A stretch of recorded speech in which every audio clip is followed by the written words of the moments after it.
Penny Wong had an interview a few weeks ago about NATO having a permanent position in Asia, and let's see what Penny Wong has to say about it. Penny Wong, welcome to 7:30. Good to be with you from Jakarta. Do your ASEAN partners see any advantage in inviting the North Atlantic Treaty Organisation into Southeast Asia? The answer should be an unequivocal no. There is no. Let's see. Look, I think ASEAN is very clear about its view, which Australia shares. The question was not about ASEAN's view. The question was, do you think it's a good idea for NATO to be in Asia? Okay. Is that ASEAN is the centre of the region in which we live, and ASEAN centrality within the Indo-Pacific is so critical to peace and prosperity and stability. So the question was, is it a good idea for NATO to be in Asia? And now she's talking about, actually our position in ASEAN is the center, and then we are important for the prosperity and happiness and yara, yara, yara, right? And this is our Prime Minister. God save Australia. Obviously, Australia engages with other partners in support of a rules-based order, in support of stability. What is rules-based order? And what's the difference between rules-based order and international law? We engage with NATO, we engage with other partners, including through the Quad, and we'll continue to do that. So ASEAN is the center. So the answer was this. ASEAN is the center, and we are important for prosperity. And we also, by the way, we work with the NATO and other partners like Quad, and we are all good people, and let's move on.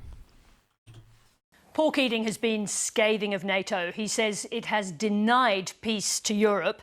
He said exporting that malicious poison to Asia would be akin to Asia welcoming the plague on itself. Obviously, Paul Keating has a point, doesn't he? What do your ASEAN colleagues make of this kind of vehement opposition? Look, Mr. Keating has his views. We know he has his views. We are asking you about his views. Is he right or wrong, please? God. And we in the government have ours, and we have a job to do, and that's what we're doing. Oh my goodness. Am I the only one who feels so frustrated for Penny Wong evading, not answering questions? It's like Paul Keating said this. Do you think he's right or wrong? Well, Paul Keating has an opinion, and we have an opinion, and if you have an opinion, I have an opinion, and Anthony has an opinion, and we want to just move on, and then we do this and that, and prosperity. So that was the answer.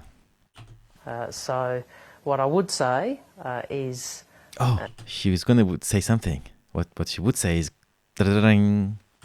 I had a very good meeting today with ASEAN foreign ministers. ASEAN again.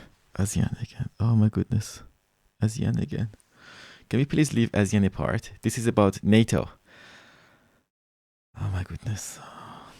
Of course, Australia was the first dialogue partner of ASEAN.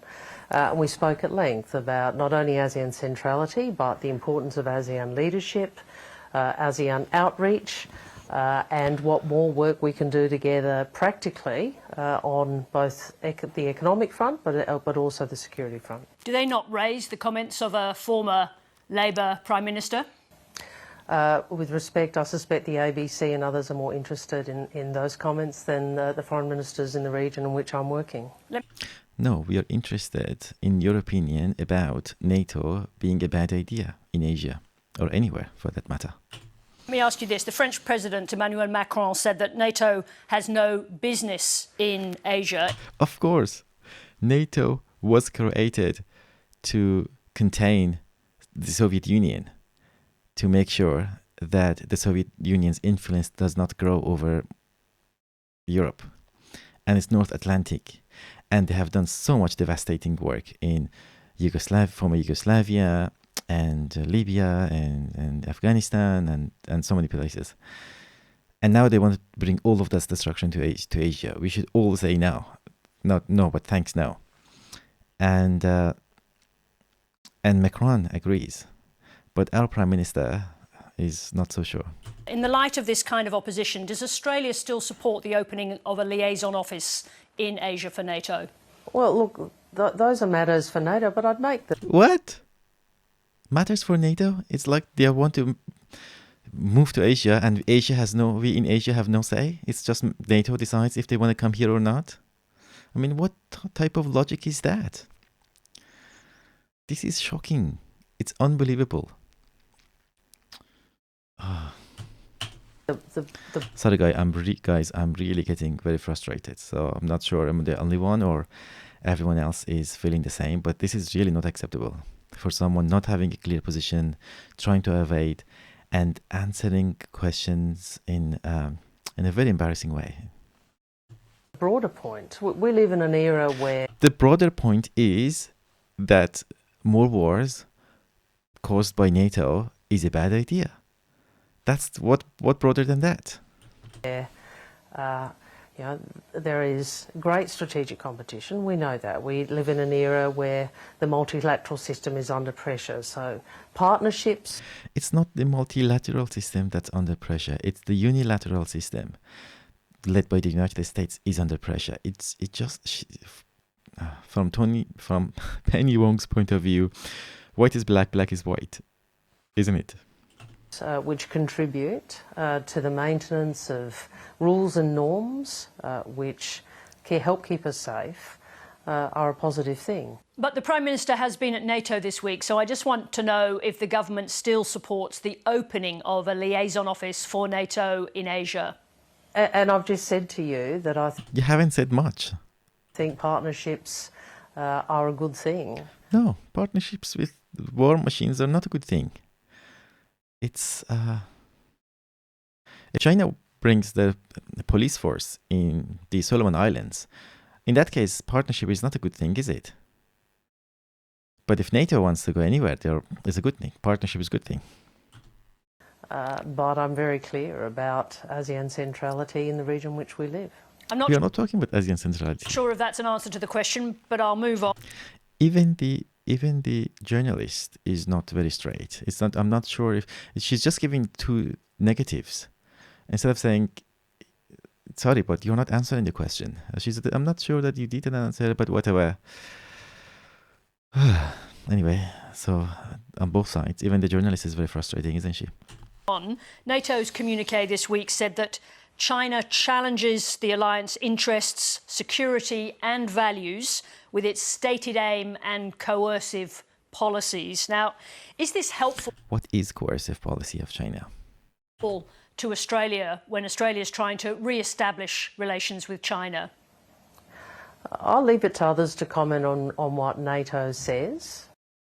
I think that we have made clear the approach we take to China is to engage. I've said cooperate where we can, disagree where we must, and engage in our national interests. So cooperate when we can't, disengage when we must, and protect our national interest. It's when it comes to China, basically, we don't take any position.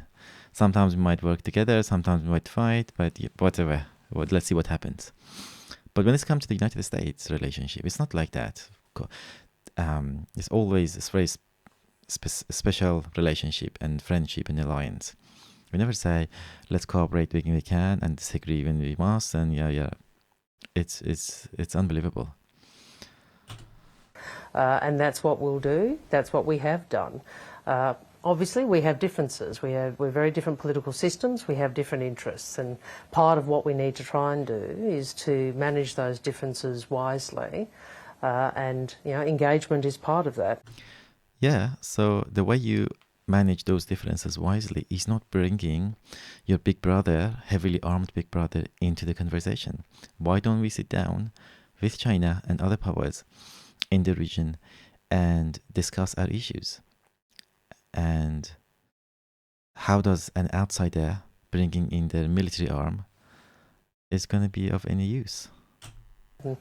I will be meeting with Director Wong, who is here in Jakarta this evening, and it will be another engagement with him. Obviously, I think the first time since my visit to Beijing in December of last year. You said you'd like the Prime Minister's visit to China to take place under positive circumstances. What are those positive circumstances, and will you be discussing them with Wang Yi?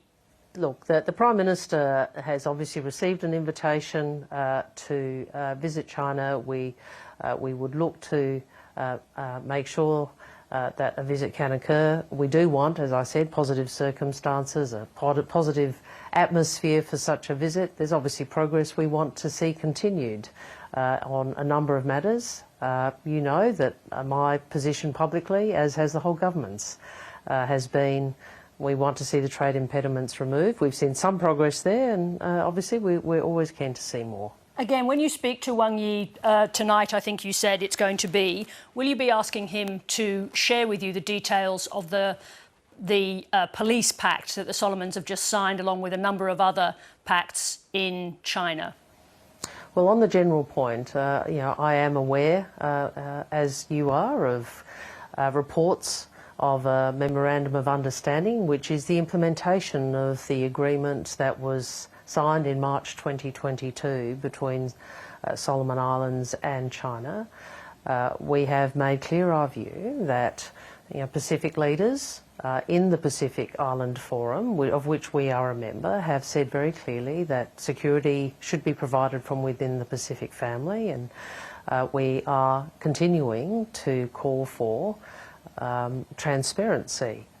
Isn't it amazing that when it comes to Solomon Islands, the security should come from within the Pacific area, but when it comes from the NATO moving into Asia Pacific, in that case, when security comes from outside, because NATO is an outside organization to Asia, isn't it? Within the same interview, she just goes from left to right, as if, and the journalist doesn't ask if the security is supposed to come from within. What's the business of NATO in Asia? From the China and Solomon Islands in relation to this agreement, I think it is of benefit for the Pacific Island Forum to discuss it. Is Australian diplomacy not a match for China in the Pacific? I think when we took office, I said a couple of things about that. One is, we lost a decade and we're not going to get it back, and we are in a different type of engagement in the Pacific. We know there's a lot more strategic contest in the world and in our region. So I think you've heard me say we're in a different time, and Australia has to continue to engage because the Pacific matters to us. It matters to our security, and it matters to the security of the Pacific. You've said in a previous statement, and you're saying it again now, that China and the Solomons should release the details of the policing pact. Why are they under any obligation to do that? Oh, well, look, I mean, it's a decision for them, but I think Australia thinks transparency is important. Transparency is important only when it applies to the others. When it applies to us, when it comes to us, dealings with AUKUS and Quad and yara, then there's no need for transparency. And the point the Pacific leaders have made, first, that security should be provided within the Pacific family, and second, that the sovereign decisions of one nation can affect the security of others. Now, given the circumstances, I think it is a good idea. Australia would hope that the Pacific Island Forum could have the opportunity to discuss what arrangements might lead to in terms of Chinese policing operations, or Chinese policing presence, additional presence in Solomon Islands. What is it that you're afraid of? I beg your pardon, but what is it that we're afraid of in relation to China and the Solomons? I am making the point that as a member of the Pacific Island Forum, there has been a discussion amongst leaders that we were part of, which agreed that security would be provided for within the Pacific family. Now, I think that's a good idea. That security should come from within. But why security of Asia shouldn't come from within Asia? Why do we need NATO for security? She never answers that question, and she's not never asked that question for some reason. Obviously, this is what's been reported as a different set of arrangements. I think it is a good idea for that to be the subject of some discussion in the forum. I just want to come back to your meeting with Wang Yi this evening. What will be the consequences of Australia delivering a snub to China? That is, if the Prime Minister decides not to go to China this year, having been invited. Sarah, you're asking me to comment on something which is not, hasn't happened, and you're inviting me to comment on a hypothetical. It's not a good thing for foreign ministers to do that. I'll simply come back to what I said to you before. Since when Prime Ministers commenting on hypotheticals is a bad idea? It's another rules created by Miss Penny Wong. We want to engage with China. The Prime Minister's been invited. We'd like to, that visit to occur in the most positive circumstances. We're pleased with some of the progress that's been made on some of the issues we've raised, and we look to more progress being made. Penny Wong, thank you very much indeed for... Unbelievable how underwhelming her performance is, and her comments in this interview was. Let me know in the comment if you enjoyed, because I certainly was not too pleased hearing our Prime Minister having no clear position about our security coming from ourselves and within our region. Thank you very much. See you later.